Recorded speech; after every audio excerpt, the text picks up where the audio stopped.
जय हिंद, राधे राधे। तो आज हम स्टार्ट करेंगे क्लास 10th का चैप्टर नंबर 5, जिसमें दिया हुआ है जय पराक्रम।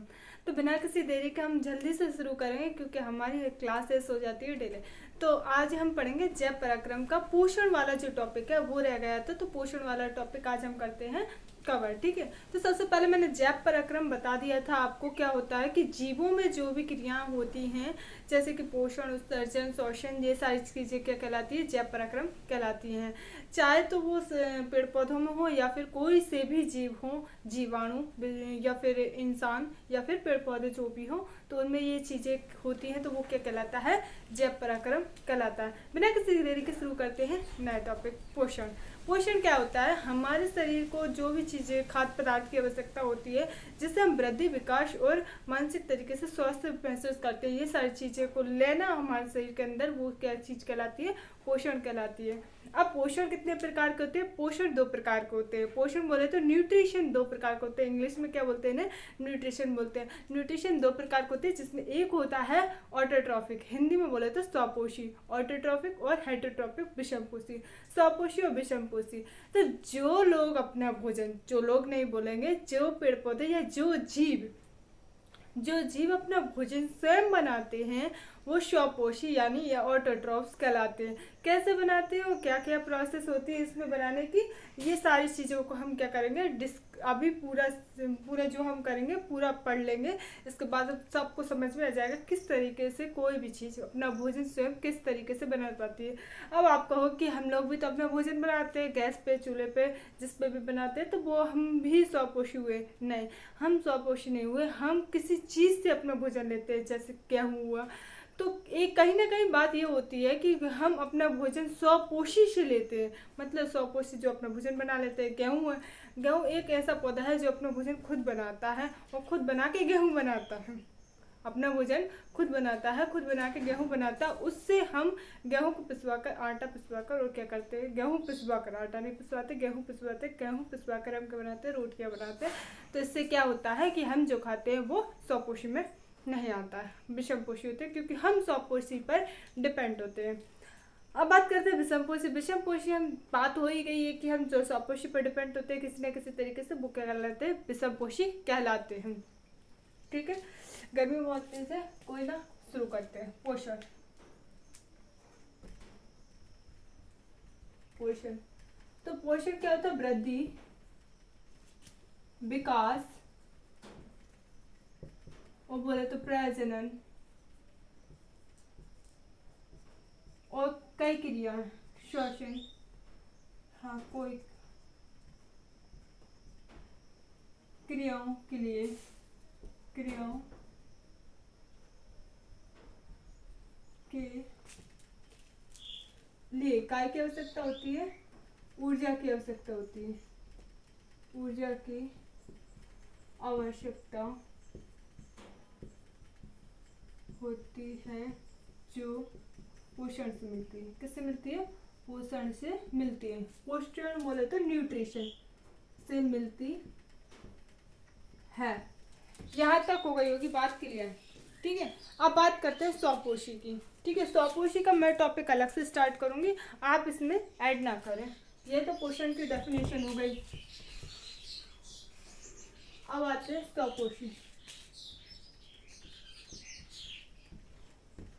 स्वपोषी, स्वपोषी में क्या है कि जो जीव क्या होता है, सामान्य आवश्यकता क्या होता है कि सभी जीव ऊर्जा तथा पदार्थ की सामान्य आवश्यकता जो होती है कैसे होती है? समान होती है।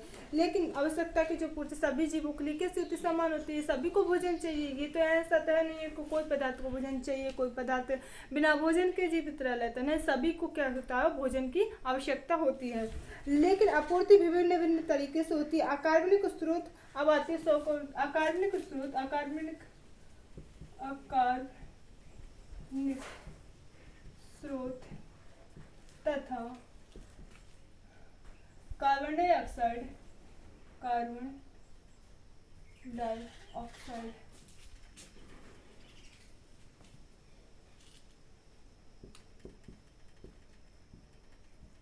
ऑक्साइड तथा जल, कॉमा लगेगा यहाँ, तथा नहीं लगेगा, तथा जल से जो भोजन बनाते हैं या फिर से जो पोषण प्राप्त करते हैं, से प्राप्त करते हैं स्वपोषी कहलाते हैं।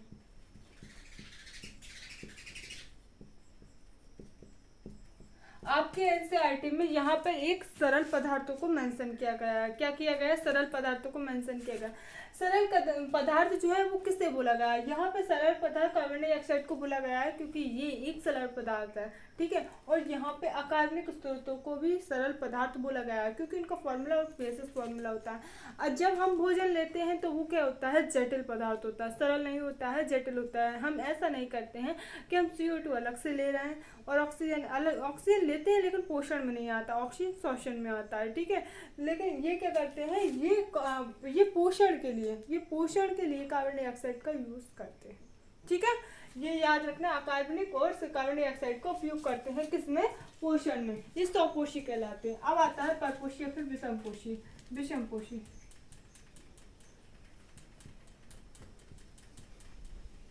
विषमपोषी, विषमपोषी क्या होता है? एग्जाम्पल स्वपोषी में लिख लेंगे। कुछ जीवाणु होते हैं, कुछ जीवाणु होते हैं, एनाविना और नॉस्टॉक, ऐसे जो जीवाणु होते हैं ये क्या होते हैं? धान के खेत में होते हैं लगभग, क्योंकि वो हरे होते हैं। तो ये जीवाणु क्या होते हैं? ये स्वपोषी होते हैं। और हरे पौधे सारे कैसे होते हैं? हरे पौधे जो होते हैं वो कैसे होते हैं? स्वपोषी होते हैं। हरे पेड़ पौधे, हरे पेड़ पौधे। कुछ एक ऐसा पेड़ पौधे का नाम बताओ जो विषमपोषी में आता हो, स्वपोषी में नहीं आता है। तो उस पौधे का नाम है अमरबेल। जैसे अमरबेल क्या होती है? स्वपोषी नहीं होती क्योंकि वो हरी नहीं होती है। वो कैसी होती है? येलो कलर की होती है, जो दूसरे दूसरे पेड़ पौधों से अपना भोजन बनाती है, इसलिए वो कैसी होती है? विषमपोषी होती है, ठीक है। अब आता है विषमपोषी। विषमपोषी में क्या होता है? अन्य जीव जटिल पदार्थों का उपयोग करते हैं। इन जटिल पदार्थों को सरल पदार्थ में खंडित करना अनिवार्य है। जटिल पदार्थ को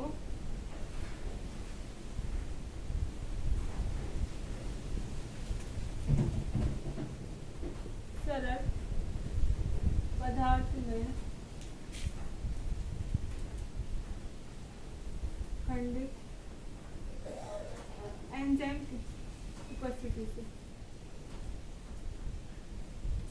एंजाइम की उपस्थिति में खंडित किया जाता है, खंडित किया जाता है। इसका मतलब क्या हुआ? इसका मतलब ये हुआ कि जो भी जटिल पदार्थ, जैसे हमने खाए, हमने ब्रेड खाई, ब्रेड क्या है ना, तो उसमें ऐसा तो नहीं कि कार्बन डाइऑक्साइड अलग दिख रही है, उसमें प्रोटीन अलग दिख रहा है, कार्बोहाइड्रेट अलग दिख रहा है, बस अलग दिख रहा है, ऐसा नहीं है। क्या होता है? वो एक जटिल पदार्थ है, उसमें सारी चीज़ जो है, विटामिन, मिनरल्स, जो भी चीज़ है वो मिक्सअप है, ठीक है।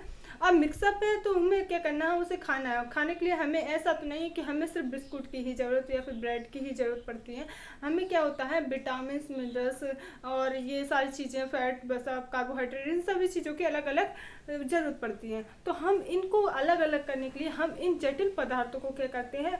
पेट के अंदर तोड़ते हैं, सरल पदार्थ में विघटन करते हैं या फिर अपघटित करते हैं। तो इन अपघटित करने के लिए क्या होती है? एंजाइम की आवश्यकता होती है। क्या होता है? एंजाइम की आवश्यकता होती है। इन जटिल पदार्थों को सरल पदार्थ में एंजाइम की उपस्थिति से खंडित किया जाता है। ये याद रखना। एंजाइम क्या होते हैं? एंजाइम क्या होते हैं? इस प्रक्रिया में भाग नहीं लेते बल्कि एक दलाल की तरह काम करते हैं। वो सिर्फ इसको चेंज करके उसमें कन्वर्ट कर देते हैं, इसको चेंज करके उसमें कन्वर्ट करते हैं, इंटरफेयर नहीं करते हैं। मतलब वो अब बाहर बाहर का काम देखते हैं और अंदर एंटर नहीं करते हैं, किसी भी चीज़ में एंटर नहीं करते हैं। आया समझ में? तो एंजाइम क्या होते हैं? एक दलाल की तरह काम करते हैं, जो कि उसमें भाग तो लेते हैं लेकिन उसमें ऐड नहीं होते हैं।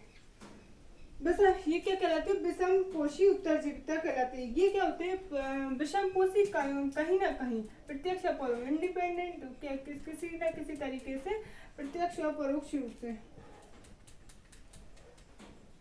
डायरेक्ट या इनडायरेक्ट रूप से क्या करते हैं? रूप से स्वपोषी पर डिपेंड होते हैं। स्वपोषी पर क्या होते हैं? डिपेंड होते हैं। स्वपोषी पर किस तरह डिपेंड होते हैं? जैसे कि हमने लिया हमने खाया आज आम खाया, ठीक है, आम खाया। आम क्या है? स्वपोषी है। आम का पेड़ स्वपोषी होता है। स्वपोषी पेड़ में क्या लगता है? आम लगता है, और वो हम खाते हैं तो हम क्या हुआ? विषमपोषी। हमने खुद ने आम नहीं बनाया है, हमने स्वपोषी से तोड़कर आम लिया है, इसलिए ये क्या हुआ? एक विषमपोषी हुआ है। मतलब हम किसी न किसी तरीके से जो विषमपोषी होते हैं वो स्वपोषी पर डिपेंड होते हैं। किसके लिए? पोषण के लिए। ये हो गई बात विषमपोषी की। अब बात करते हैं स्वपोषी का जो पोषण होता है प्रथम वो किस तरीके से होता है, ठीक है।